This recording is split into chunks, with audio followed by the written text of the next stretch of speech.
then, without getting too much into the weeds here, there are a lot of options, for what you can do, but they fall into different buckets, right? The exact bucket you should use depends on where you are, what your goals are, what your objectives are, what stage of life you're in, etc. But that gets to the whole defensive aspect as well. You want to give yourself the opportunity to take advantage of compound growth, but at the same time, you want to put some sort of defensive mechanisms in place there. People have this idea of diversification means, well, I have some domestic stock and some international stock, maybe some emerging markets, and maybe some bonds, right? But if you look at all these diversified mutual funds, they all kind of look the same in 2008, didn't they? Right? So they weren't truly diversified. What are some of the qualities of the ones that are more hardy? How do you identify them? It's hard to have true diversification in the mutual fund world, frankly, just because they're all kind of built the same way. When you build, a mutual fund was kind of that first tool that was built for the masses, for the least common denominator investor, right? And when you do that, there's a lot of regulations on it about how it can operate. So they're all kind of working from the same, one-legged man in a bucket contest or whatever, right? So there's a lot of options out there that would offer true diversification, right? For example, different money management strategies. There are things called index strategies that will offer like a guaranteed floor and then a percentage of the gain. So you wouldn't make as much in a good year, but you also don't lose in a bad year. Typically the floor of those things is like a 0%. Without getting too much into the weeds on like investment options, the point is there's a lot of stuff that is out there and people just don't know about it. They don't realize it's out there. And you can take a little bit of this and a little bit of this and a little bit of this and truly build something that is diversified in a sense that the different pieces will act differently when times aren't going so well. So wanted to hit this compound effect of taxes page here. This is the tax advantage, offense, defense, properly taxed. The average investor loses 2 to 3% of their return every year just by paying unnecessary taxes.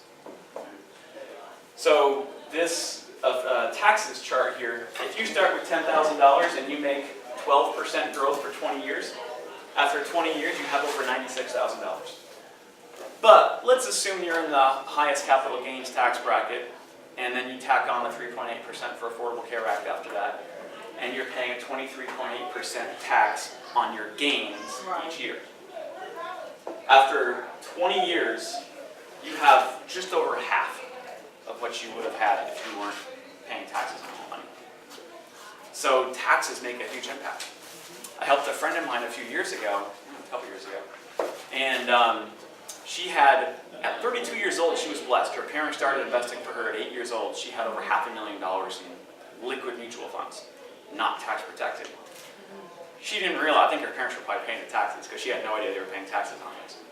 Well, I showed her how she could take a $60,000 chunk out of that $500K, put it in something tax-free, just a one-time drop-in, and then the projection over the next 50 years, based on historical rates of return, was that she would save $500,000 on taxes alone over the next 50 years. It's real. It's kind of like inflation. People just have, oh, inflation's there, right? But they don't really realize the true impact. Water cooler trivia. Who wants to guess what the average household income was in 1910? $2,000 a year? 400. A year? 400 a year was the average household income in 1910. And now it's like 57,000. Just about 100 years later. So it is real, right? Inflation will eat at your money, and so will taxes. And those are two things that people have more control over than they even realize. So that distribution slide, that's kind of there for your own kind of reading, if you want to, reading enjoyment, right? As you're on the road somewhere for Thanksgiving. We're going to ride with you for those 15 hours. That's right. So then, what are options from a tax perspective? There's basically 3 different ways you pay taxes. You can pay taxes on every year on the stuff you have immediate access to. And there always has to be something in that bucket because you need liquidity. You got to have money on hand to handle emergencies, that kind of stuff. But I sit down with middle Americans making $100,000 150K a year that have $80,000 in a savings account. It's like, you don't need that much there. You don't have that much of an emergency Savings fund, account, right? right. Let's put it somewhere a little bit more tax protected. Yeah. And even rate of return aside, you're going to save money over time. Right. So, bullet point number 5 here, make of thy dwelling a profitable investment. And that we just talked about number 4, guarding thy treasures from loss, right?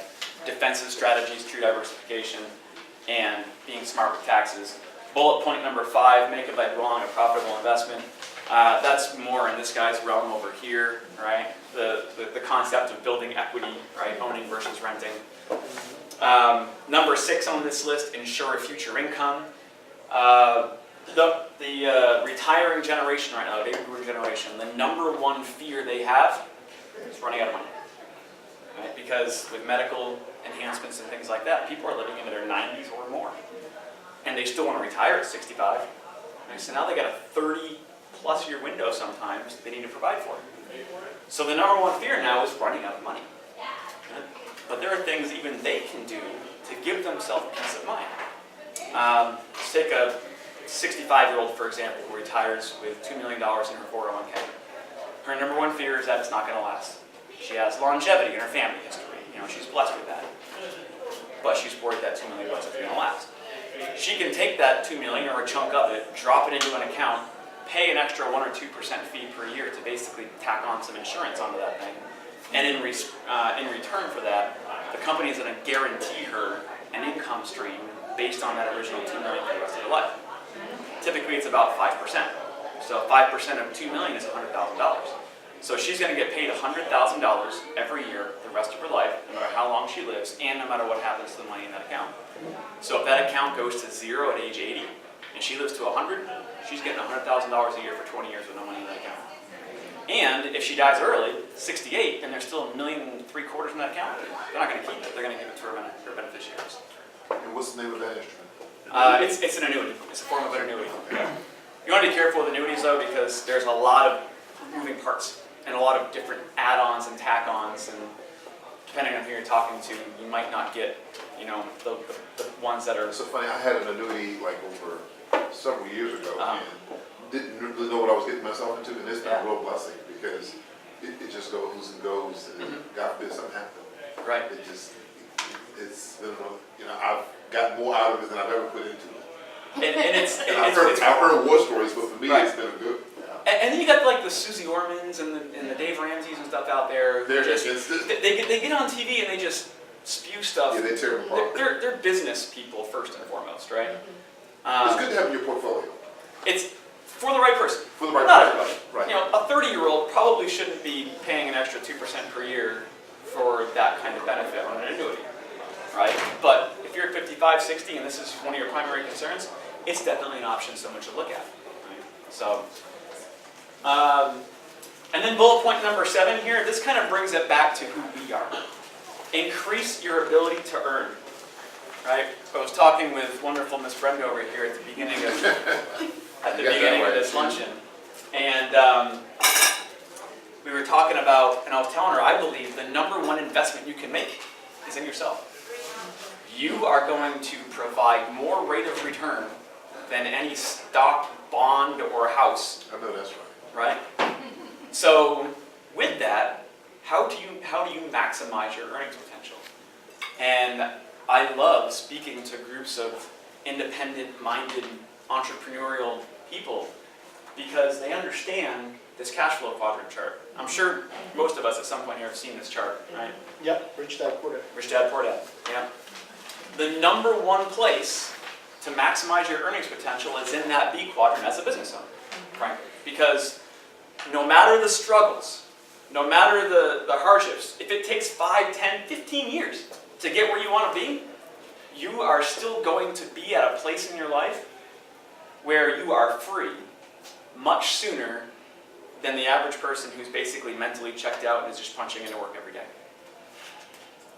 So, the way I'm looking at it with my business, we got a plan, right? 45 years old, and we're going to be financially free largely from our business. And heck, that means it would have taken me 15 years to get there from when I started this business. But that also means that's 20, 25 years ahead of where the rest of the population is going to be. I can show my kids how to go maximize their potential. I can show my kids how to be financially free. I don't have to just tell them about it, hope they learn it at school, which, by the way, they're not. Right? I can show them. I don't have to hope other people do it.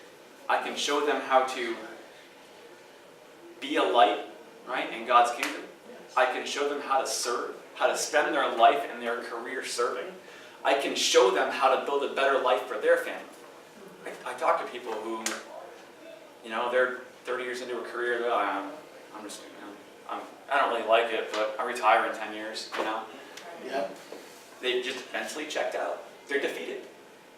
In corporate America, in the government, people are a commodity. We're replaceable. Now, the actual person's not replaceable, but as far as the big picture, right, you follow me.